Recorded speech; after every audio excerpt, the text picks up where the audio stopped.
And we're back. So if you're listening to this on the individual segments, this is segment 2. It should be coming out on Wednesday if I can actually keep track of a release schedule. And if you're listening to the main podcast, you heard us disappear like maybe 2 seconds ago. Segment 2, also a stable segment. First one, topics. Second segment is always just us talking about any kind of media. Could be games, could be books. Just kind of a free discussion with an emphasis on things that we've seen recently, either both of us or just one of us that we actually liked. So only mildly different than the first topic from today, because we were talking about like media specifically and how it aged or didn't age well. So this one, I wanted to get this started right off the bat with a show that I know we've both watched that I finally finished. Over my little brief holiday to the beach, I finished Peaky Blinders, finally. Season 5. Oh, really? Yeah, I finally got to the Without end of it. me? What, have you not? I thought you had finished it with Alicia. No! Oh, god damn it. Well, Remember, I can't watch it in my country. I mean, Wait, you not that still... I've been watching it. They still don't show... Wait, did they change that? I don't know. I thought maybe it had been long enough. Black for a second while So, a little bit of background to this. Peaky Blinders is a show set in the post-World War I era in the UK. So, like, from the late, 1919 all the way up to, the 1930s. And it follows this street gang in kind of the northern areas of England. Birmingham, if I remember right. And they're kind of this gang that's famous for carrying razor blades in their flat caps, and they, cut people with them in their gang fights. It follows, in particular, these 3 brothers, the Shelby family, and the Peaky Blinders is the name of the gang. And it just, follows them through their exploits, how their struggles, inter-gang conflicts as they try to build up their small street gang into something bigger and more legitimate. What Blue's talking about there, season 5 came out, and in the US, I could watch it on Netflix, but not in the UK. You have to watch it on the BBC when it comes out on TV. Yep, the place where it's set, and it's all about can't freaking watch it. It's a tragedy. Tragedy? That was a tragedy and a travesty in one. It's that bad. A tragedy. We've invented a new word. Yes. Your royal tragedy. Hang on, so do you have season 6 over there? No, so season 6 is coming out over here. It's also going to be released before it is in the UK, by the way. Okay. How many episodes are there in season 5? So only 6. Every season is 6 1-hour episodes. I think they must have released it in the UK now then, because okay, I can see 6 episodes. Sorry, season 5. It only took them 3/4 of a year. And the plague, yes. I think that's probably what did it, honestly. Yeah, trying to get it out, give people. There's been a big push these days to get people more in-home entertainment, since people aren't going out to see entertainment. Yeah. But yeah, so I finally finished the whole thing. That's actually good news. We can actually finish it then. Maybe on one of these movie nights, you can catch up. Yeah. But I did, so I won't spoil anything then. But the ending is pretty intense. Right. It is. I think I'm on the last. We got the last episode. I'm pretty sure. So if I remember right, there was the big party at his house with the performance, right? Yep. And then there was Polly shot the lady that we don't like. Yep. And did we get into the next I thought we got into the next episode, because I seem to remember some of the stuff that was going on simultaneously in the next episode. Yeah. That next episode is the last episode, I think. And we got halfway through it, and you pass out in a chair. This is what we get. Yeah, we were watching this at what is it? Fucking 1 a.m. I was drinking my whiskey, and yeah, I fell asleep. 1 a.m. for you, 6 a.m. for me. Yeah, that was probably a bad decision. But there's a reason we're talking about kind of in vagaries around this series, because I do highly recommend it. And it's maintained its quality like into the later like some shows kind of fall off. They have weak seasons, they have strong seasons. I'd argue like season 3 might be a little bit weak.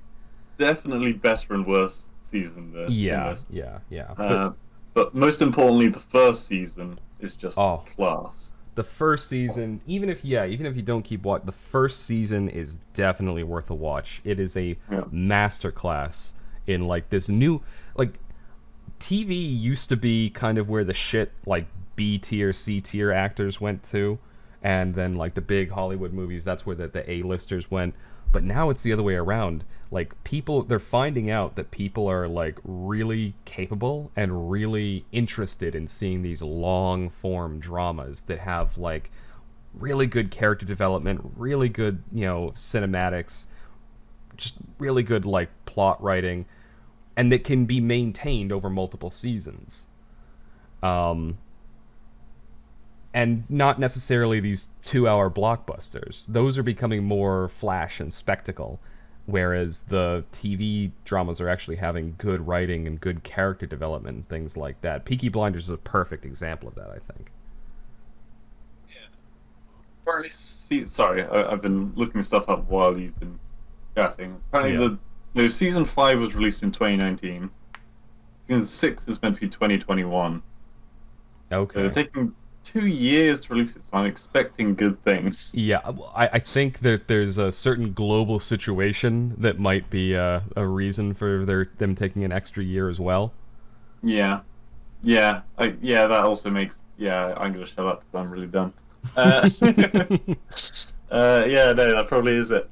God, I haven't even been thinking about that. Like, people who make computer games must not be loving it, but like it affects them far less as a media than it does movies and Well, TV shows. And it has had some specific effects. Transitioning to games, actually, 2 games that I'm really looking forward to. Halo Infinite, because I'm a Halo fanboy. And Ugh. also, although they haven't done a really good one, in my opinion, like a really good one, probably since Halo, well, Reach? I would say Halo 2. Some people might disagree and say Halo 3. Reach was still a very good game, but it's where they started to move away from it being a Halo game. Because Right. Halo is an Were they arena too many shooter. bells and whistles. Yeah, Halo, again, it goes back to what we were saying in the earlier segment. Too many bells and whistles. Halo was... Like, when Halo was at its apex, Halo 1, 2, and 3, like, they had... a set variety of guns. They had vehicles which were very well balanced and developed, except for the Halo 1 siege tank. That one could destroy anyone except a person with a pistol who could just pick the guy out of the driver's seat in like 2 seconds. Right. This sounds like a spurious Kaiser fact, but okay. Yeah, fine. I'll stick to the point. But Halo Infinite is still kind of moving in the same direction that I think Reach mistakenly took the series. They started adding all these extra enhanced mobility things where you could sprint, you could use a jetpack, you could do all this crazy stuff. And what they realized is that most people were just taking the sprint, so they made sprint a permanent part of Halo, which there are shooters where that is the like what you want, but they're typically the fast-paced kind of shooters, like your Call of Duties or your Battlefields. Halo is an arena shooter where everyone. It's less about realism and more about like balance and consistency. And on that point, there's a real flag that I see in games when you hit the shift key, whether it speeds you up or slows you down, defines the kind of game it is. So, CS:GO, you walk at the fastest speed like normal. If you hit shift, you start walking slowly. Yeah, and there's less audible movement, right? Yeah. Yeah. Rainbow Six Siege, you start sprinting. COD, you start sprinting. And I feel like they are a lot more. To be fair, you don't think Rainbow Six Siege is a run and gun game, but I think it really has. Like, everyone says, oh, you can do all these incredibly cool kills, and you can if you're on the defending side. If you're Yes. on the attacking side, you got to be the one that walks. You got to be the mouse that walks through the traps. Yeah, Uh, yeah. You're blowing shit apart. In my case, and so breaking doors open with hammers. yeah, it does become a run and gun game. That is what it is when you're on the attacker side. I feel like.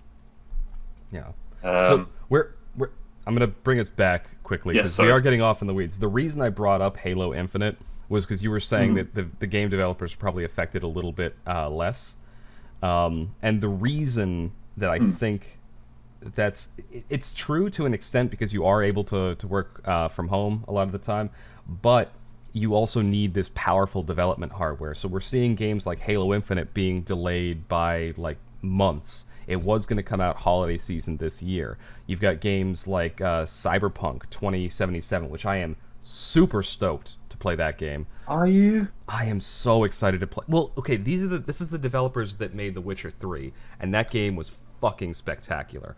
I I'm absolutely just love that game. getting flashbacks to No Man's Sky.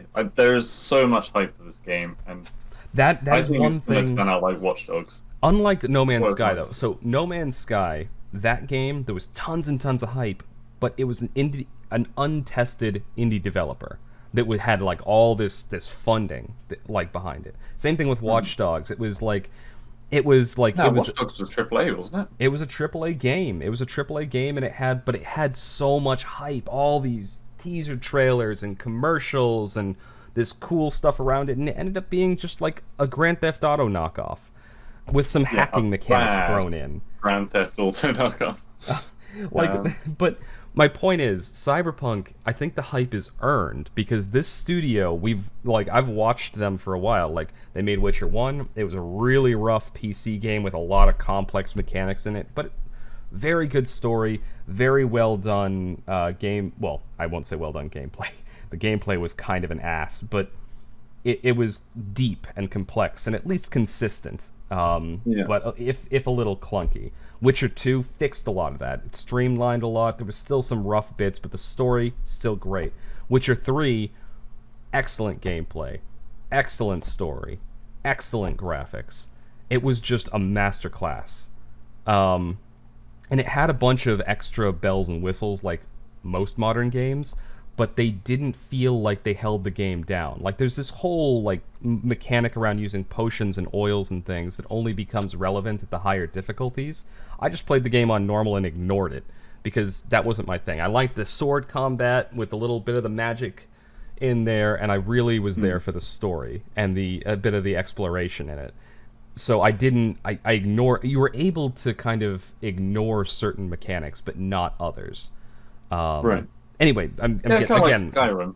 I'm getting off in the weeds a little bit again, but the game itself was so. I think them now making Cyberpunk is like it's got a rich story to it because it comes from like the tabletop game Cyberpunk 2020. Ironically, Yeah.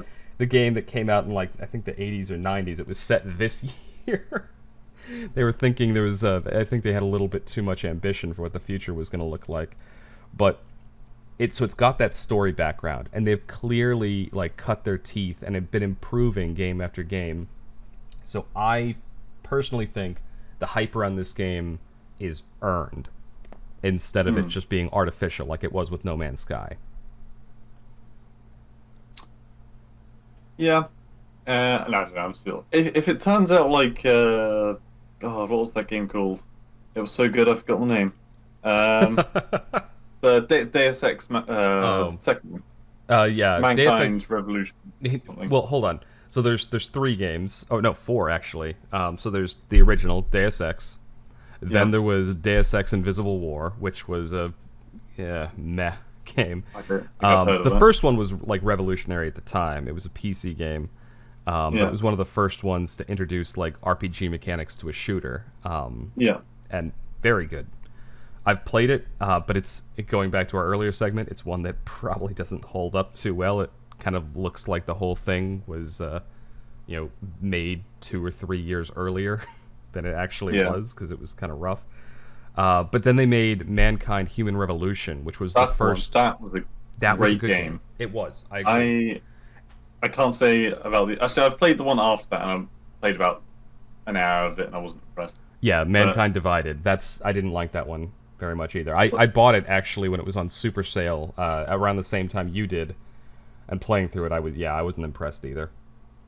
The third one though. Oh, I it's a real mark of a good game when it's fully a story game. It's completely story. Even the side quests are story. Yeah. And I must have played through the whole thing 6 or 7 times at least, and it's not a short game. No, it isn't. Because I wanted to try all the different ways of doing it, and don't get me wrong, the ending is pretty lame. I won't spoil it. Yeah, basically, if you can picture this, you get to the end and there's the ending Tron 3000 where you just push a button and you get an ending. It's the Mass Effect effect. Yeah.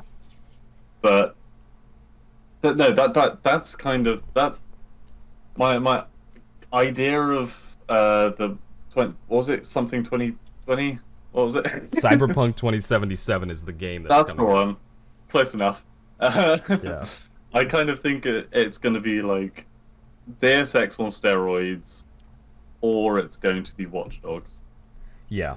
And I really hope it's Deus Ex. I really do as well. I do as well, because everything I've seen about the game has looked good, and I know the studio has some solid, like, branching storytelling chops behind it, and it's actually got the backing of the guy who made the Cyberpunk tabletop game. Like, he has been consulting with them on it and working with them on it, and everything about it looks like it's there. It looks like they're swinging for the fences, because the game was supposed to come out this spring, but then it got delayed because they're like, the game's... And I love this about the studio. They're like, the game's not done. We don't want to release it, kind of half-baked and patch it later. We want it to be ready when we release it. So they delayed it till September.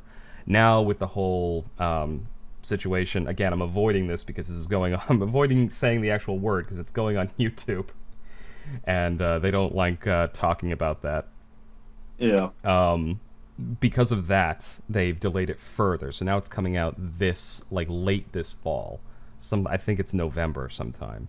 But I'm really looking forward to it. Honestly, they could delay it another 3 months and I wouldn't care, as long as it comes out how they want it to come out. Because I actually, unlike most big-name studios these days, I actually trust these guys, because they've made quality games before, and they seem to give a crap about what the fans of the games actually say. Yeah, it's always very obvious when a publisher has been listening to the fan base, and there are some golden examples of where people have done that, and it's like the Sonic film. Oh yeah, everyone was like, that hedgehog looks disturbing. And they went through so much effort and cost and time to rectify it. Yep. And it was a really good film, but I still haven't seen it. It's what I need to see it. We say this every week. It's on my list, but because I remember following it at the time. Like, I don't typically go to the theater to watch movies at all.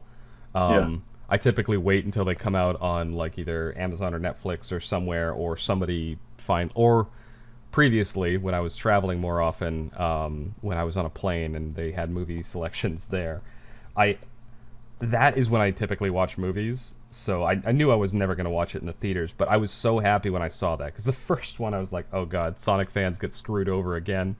Yeah.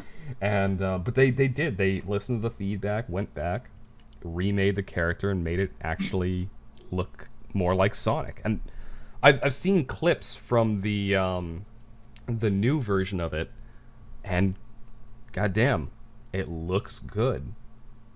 Yeah, it looks.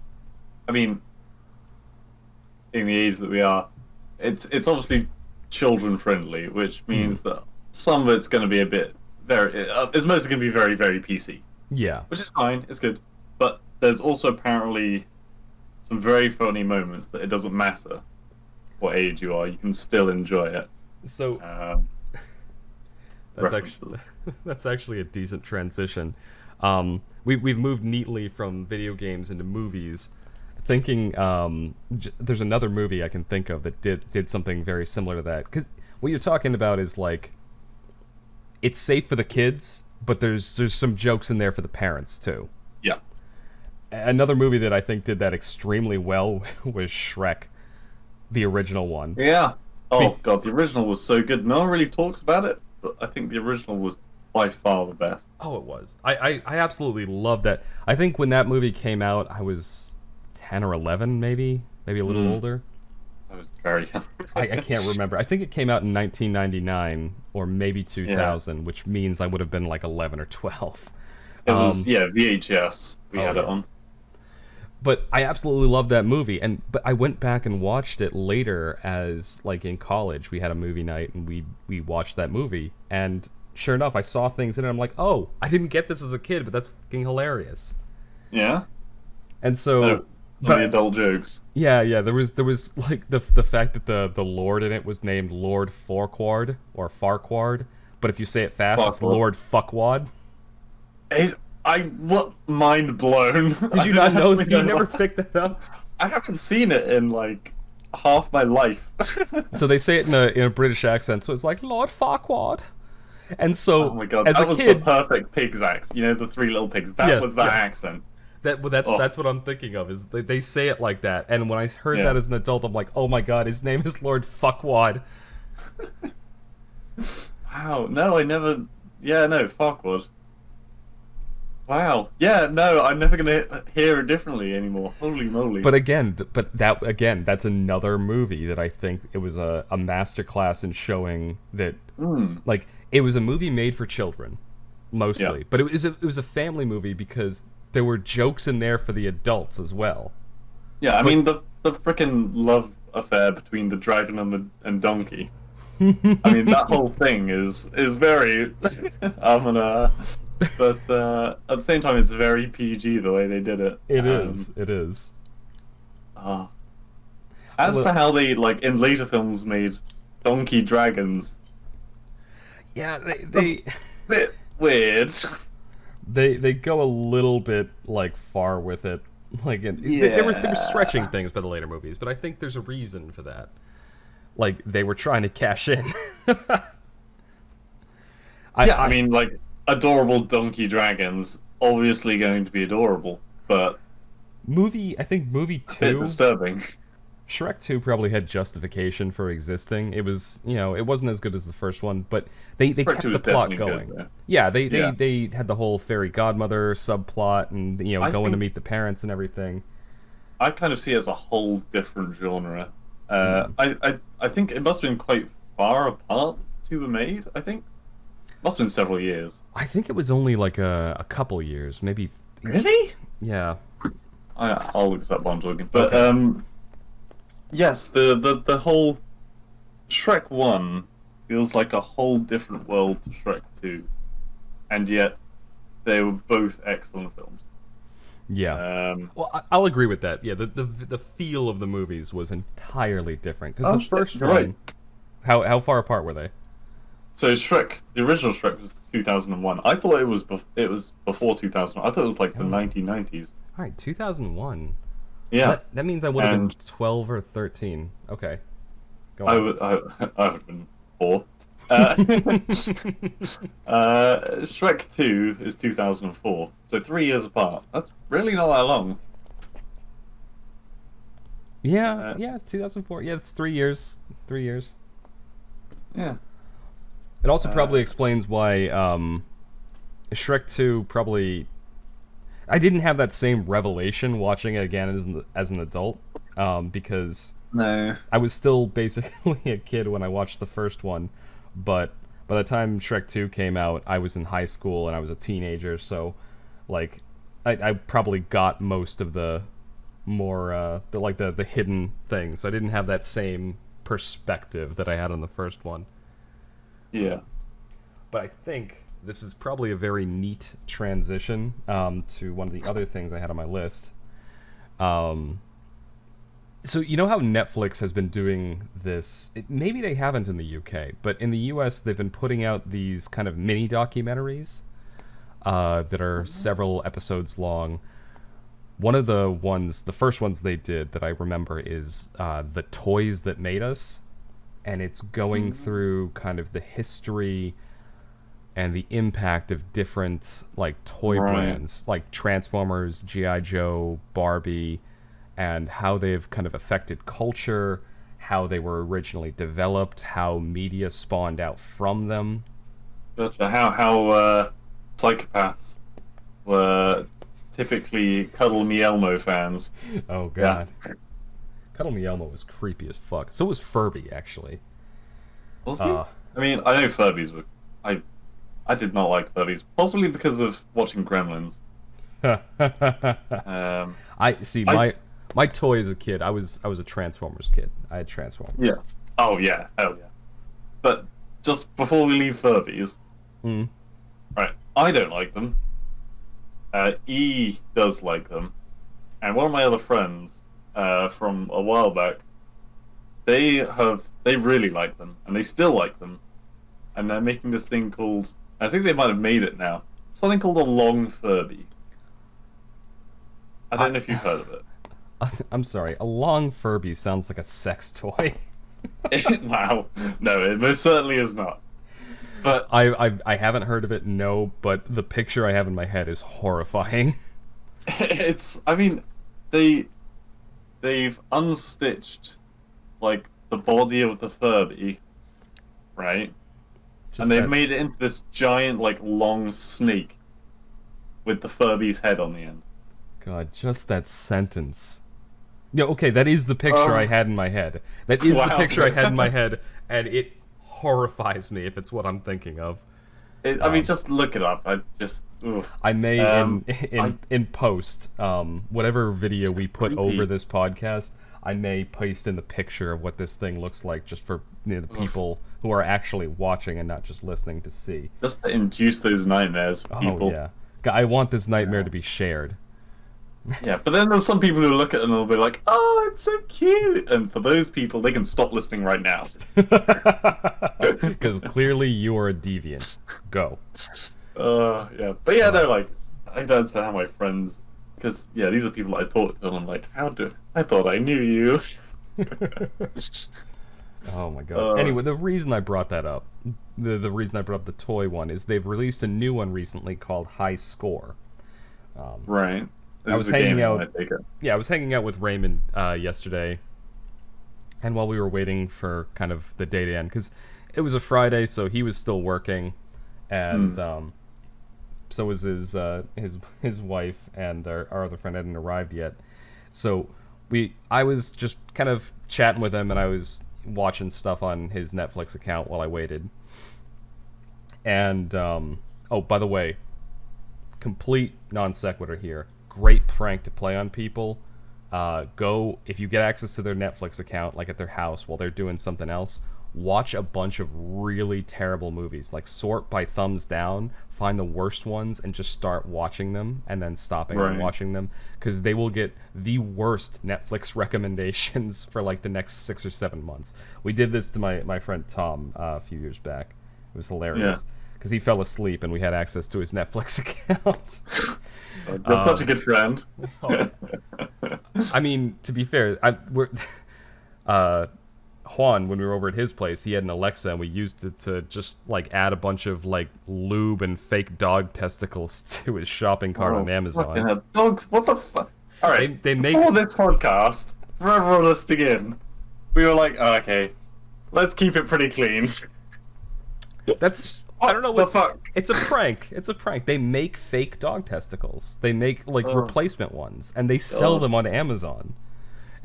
we and I we added them to his shopping cart. From the long using- Furbies. Yeah, well, okay. I think the long Furby, okay. I'll bring it back. Okay. So, the reason I saw this show was I was at his place and I watched this show High Score, like the first few episodes, and it was fascinating because it was looking at the history of video games, like how they started out, how they were like text adventures, and then they made like RPGs, how like the first Final Fantasy games were developed, where like Space Invaders came from, the transition from arcades to home consoles. It's a really fascinating series, and I just didn't know if your like UK Netflix actually had it or if it was US only. I don't want to say no because I, yeah, I haven't seen it. I haven't Hmm. seen any of them, but at the same time, I do not spend. I'm mostly on YouTube. I don't watch too much Netflix. Right, I probably would have Um, never seen this thing if I hadn't been over my friend's house and it was recommended there. right. Yeah. Yeah. No, that's. I generally every so often, every month or so, I'll have some epiphany where I'm like, oh my god, there's a really old movie that I really want to watch again. And And then you go through like Netflix one or out of Amazon two and yeah. chances, yeah, 50-50 chance that I'll be able to watch it for free on Netflix, which I love, by the way. Yeah. And quite a few of our movie nights have come just straight from Netflix without Yeah. having to pay any additional. Yeah, It is not courtesy. an advertisement. Yeah, exactly. Netflix is in no way sponsoring this podcast. No, give us Also, money, and then speaking of, fuck you, Amazon Prime, for making it nearly impossible to watch things over your service oh on the internet. god, right? Like if we both happen to find like something free, then we can watch it, but we have to watch it simultaneously. If we try to have a movie night, like a theater mode sort of deal, it does not work. They block any kind of broadcast of it. Netflix, thank you, because you do allow that. You legends, but still not a sponsor. Still Yeah, pay us exactly. money. I was not paid to trash talk Amazon, and I was not paid to talk up Netflix. You just have a good service in Amazon Prime, where your service is normally good. When you want to watch shit with friends, your service is crap. Yeah. Oh, so sorry. What was the point we were talking I have no about? idea. No, we were lost. talking about media, and I was talking about how I'd seen this new series on Netflix. We Yeah. really have. I feel like whenever this segment in particular, we are always going to get off in the weeds because it's just media in general. Oh, just And you wait for segment 3 with the chaos that is Blue Bears time. I actually I think the way that we've structured this, little bit of inside baseball for y'all listening. The way that we've structured this podcast, I think it's going to get like progressively more chaotic as it goes on. Because in the beginning we have topics, and then the topics, we have a general unifying theme. Then we get to media, and then it's a little bit more of a free for all, but we still have that unifying theme of media. And then the last segment is just a wild card. Do you want a slight spoiler of this kind of topics that I have in mind right now? No, don't. Okay. Don't. We've given them a taste. Okay. Don't give them too much. Too much. Too But I soon. do want to. I don't want to go too far away from the actual purpose of this segment, and that's discussion Yeah. of media. One Yes. last thing that I want to talk about as we come to the end of this segment. All right, hit me. And I'll let you do one last thing after this. Is Okay. a trailer that Yi showed me yesterday, and that I was talking to Raymond about last night. He's apparently seen it too.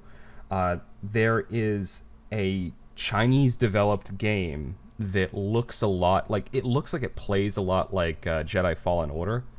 It's called Black Right. Myth Wukong, and if you know anything about like Chinese Right. mythology, Wukong was like this. He was like a monkey king, like a monkey, like kind of a Oh. supernatural deity, right? Right. I think. Okay. He's I what know he's what very little about Goku is. Asian culture.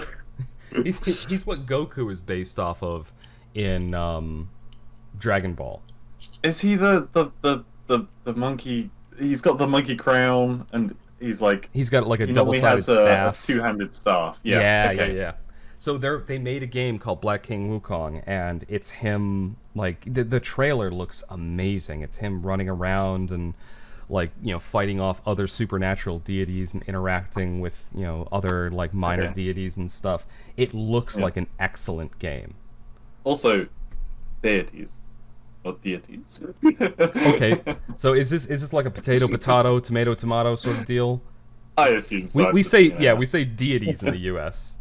Do you say is it deities? You say Yeah, deities. this is a kind of cultural commentary you can expect on this podcast. Yes. I mean, let's not get into the whole telephone discussion again on the podcast, which we Oh, just God. had. Yeah. So Yeah. if you're listening though, look up what the British call the game telephone, because it's very different than in the U.S. Yeah. And But anyway, this no, was no. like as a kid we were told about that, so maybe it's not. I mean, assuming it's not acceptable anymore to say it. They've Especially probably. because, I imagine somebody has complained. You know, the children's. Sorry, it's a short section, but you know the children's rhyme, "Bar bar black sheep." Did you have that Baba over there? black sheep, have you any wool? Yeah, Yes sir, that one. yes sir, 3 You know bags they've full. changed that, right? No. It's now officially bar bar rainbow sheep. That's not a joke, Fuck. Podcast is over. I'm but done. it's hilarious. I'm gonna leave. I'm gonna fucking bang my head against a wall until I'm dead. That's not a recent thing either. Like Oh that was God. years All back. right, let's save Okay, this. so- Let's save this for the next segment, Yes, because. sorry. It's But too no. chaotic. But what do you think about that though? The Wukong gameplay. Like, first of all, I don't think I can think of a single notable like AAA looking game that has come out of China yet. I was talking to Yi about this yesterday, and neither of us could think of another game coming out of China that was like that polished. Like a lot of mean- them were MMOs or something like that. There's not many countries that I can name that have like if someone to say name a famous Russian game, I would be like, Metro. ugh. Oh, okay, that is fair. But I think it's actually Yeah. developed by an Eastern European company, not by Russia. I think there's a Eastern European Right. developer. I can't remember what country. I was gonna say Glory to Arstotzka, but I don't think that's. I think that's probably. That you're Okay. talking about Papers, Please, by the way. So Oh yes, sorry. the game is called Papers, Please. It's a for those that don't know, it's basically a paperwork sorting simulator. You play a border guard to a fictional Eastern European nation named Arstotzka, and it's supposed to be set around the time of the collapse of the Soviet Union, when there's a lot of people trying to move between these newly created borders. Very good game. It's a lot more fun than it sounds. Yeah, it's minimalist. It's a very, very good game. Don't let the description fool you. It's deceptively like what's the word? When you get pulled into a game, immersive. Rolled? Immersive. Oh, It's deceptively immersive. That's the word I was looking for. yeah. It's you can see that they didn't spend all their budget on graphics. It's very much based on the theory and things behind it, the story, Yeah. and the kind of way that people have had to live in these kinds of situations. Yeah. It's based on real life. Calling back to an earlier part of our discussion, it's very much a game that lives and dies on the atmosphere, story, and gameplay. The graphics are kind of meh, but they Yeah. don't need to be good, because it's a small indie game. Yeah, it's like Factorio. Factorio looks like garbage, but I have hours upon hours of playing it Oh, because dear it's God. so intrinsically. It's I don't know. It's a statistics game. Yeah, it's a game about can't- logistics and building up this very complex, interconnected, empire, essentially. It makes you feel smart. Well, so that's something that I feel is it's a thing that games, at least for me, need to nail. Like that balance between challenge and Reward. yeah, exactly. The thing if it's a puzzle game, it makes you feel smart, because you're like, I've solved this puzzle, and it builds you up to the more and more complex puzzles. But if Yeah. it's like a shooting game, it's like you're fighting weaker enemies, and then you're fighting stronger enemies, and it builds up that skill in you. Yeah, I think games. People say that games have become a lot easier in modern day, and I would agree. But I think a better way of putting it would be games have become a lot more reward. Okay, I'm gonna have to explain everything that I'm saying in different ways. But I hold on sorry. to that thought though, Okay, because you know what? Explain it quickly. Then I'm going to give Okay. you one more opportunity to talk about one more piece of media, and then we'll wrap up this segment, because we are Okay. approaching 40 minutes. okay, gotcha. So games in the modern era, they reward you a lot faster and with a lot more shiny things. So playing ESO a lot recently, right? Yeah. You get rewards for logging, just being there on a Just daily logging basis. in. You just have to show up. Then, yep, you get your daily bonuses for like doing particular tasks, like on a regular basis, and you get rewards for doing a dungeon once per day. You get rewards, special rewards for doing a god damn it, what's it called? PvP Oh yeah. match once per day. Yep. On Factorio, you get very little reward. There's no trophy. Actually, I think they might have added achievements. I'm not They sure. they probably added achievements, but I know what you mean. You have to like work hard just to get You have to work iron. really hard. Yeah. And your reward is you get like a cooler looking piece of equipment. Yeah. Like You- one single piece of equipment. You spend about 20 minutes trying to create a supply chain that automates mining iron and smelting it, and your reward is you no longer have to do that manually. Or it's slightly more efficient, or something like that. And so the reward is negligible, but it feels so much better because what you've done, the thing itself that you've done is tangible. You can see it there. It's a It's a the masterpiece in itself. It's not just like something you've put in a box, it's whisked away, and you're given, hey, have a present. It's shiny. It's the satisfaction of a good day's work. Exactly. Which most people that play games can't understand. That's why visceral cleanup detail is incredibly pleasing to play. But to anyone who doesn't know what it is, it's just you're just mopping up someone else's mess on a digital platform. You're not getting paid for it, nothing. But it is so satisfying God. when you finish mopping up. And that's where I'm going to finish. Yeah, one quick point about that last bit there, about visceral cleanup detail. For those that don't know, there's an entire genre of games around just doing a job. Truck simulator, train simulator, farming simulator. Visceral cleanup detail is a good example. Even Papers, Please, there is a bit of a story to it and like progression and some other mechanics, but really you're just a border guard and you're playing as a border guard. Yep. Like there's an entire genre of games just doing very mundane jobs. And it doesn't mean people want to do those jobs. It's just people want to try, like, see a little bit into the life of what it's like. And Yeah. feel how good it could feel to complete, air quotation marks, a hard day's work. Yeah, yeah.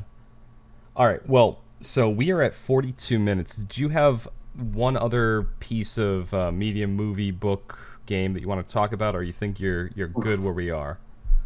I've been playing a lot of. Okay, right, super fast one. I've Yeah. been playing the last 2 days. I've been playing Rayman Raving Rabbids 2. Ha! I'm aware of that game. I have never played any of the Rayman games. Any of them. Okay, it's the only one that's worth playing, really. Well, maybe the first one's also good, but I can't even call it a childhood game because I don't think I was really a child when it came out. But it's one of these things I've returned to. It's a Wii game, one of the first games that was out on the Wii, and it's just party games, and mostly the actions that you're doing are the same, but it's hilarious.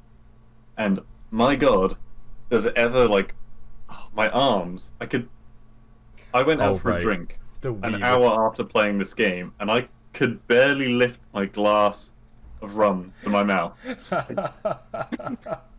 I was so tired from pumping my arm up and down, trying to saw a branch in the game. Oh God, motion controls. Yeah, I Yeah. had the Wii. We had a Wii in our college dorm, and I used to it was a good workout. I used to use the Wii. I used to do Wii boxing. It was just throwing punches and trying to get high scores doing that, and I had a lot of fun with it. It was a good workout. Motion controls are an interesting beast because to some people they are the epitome of everything wrong. It's like you're moving in the wrong direction. Also, it's kind of like idiot bait, because how many times have you seen YouTube videos of people playing tennis or baseball on Wii Sports Yes. and just destroying their TV? Yeah, they throw the controller through the TV or through the wall or something like that. I actually have a funny story. my father, and this will be the end of the segment. My father, I brought home my Wii when I was in college because I'd go back to my parents' place in the summer when I wasn't at school, and we were playing Wii bowling, and my father was Yeah. really getting into it, like whipping the controller like he was actually bowling, Yeah. and we have a wood floor. He was wearing socks. He slipped on one Oh of them and no. just like my father's a very big man. He's something like 6 feet tall or something like that, and Yeah. decent Tall amount of man, not muscle. wide. Yeah, tall man, decent amount of muscle on him. He went off his feet and slammed into the floor, and but that's the thing. You really get into those types of games. Yeah. I remember you saying your. Sorry, I know you said it. I remember you saying your dad was in VR. You showed him VR once, and he was in Yes. like an imaginary bar. Yep, He playing tried to pool, lean and on he, one of he the. lost his balance and tried to lean on an imaginary table and fell over.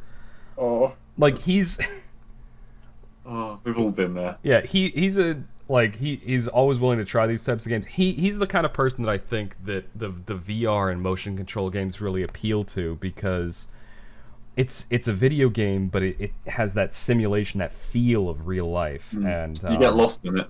yeah, like that's much more his kind of game. And yeah, exactly, you get lost in it. He'd play these games and he'd forget that he's playing a game, Mm. which like it was always an absolute pleasure to me to like when I have that kind of equipment, when I have somebody who's not typically a gamer and I let them try it out and they're like they love it. Anyway, Mm. so we've talked for 46 minutes at this Oh point. shit, we've really everyone. Sorry, Yeah, go. but so what I'm gonna do, just a quick outro again. I said this is the end of segment one. We are going to wrap up this segment here. If you're listening to this segment when it first comes out by itself, it's going to be on Wednesday. The full podcast in its entirety is going to be coming out on Saturday.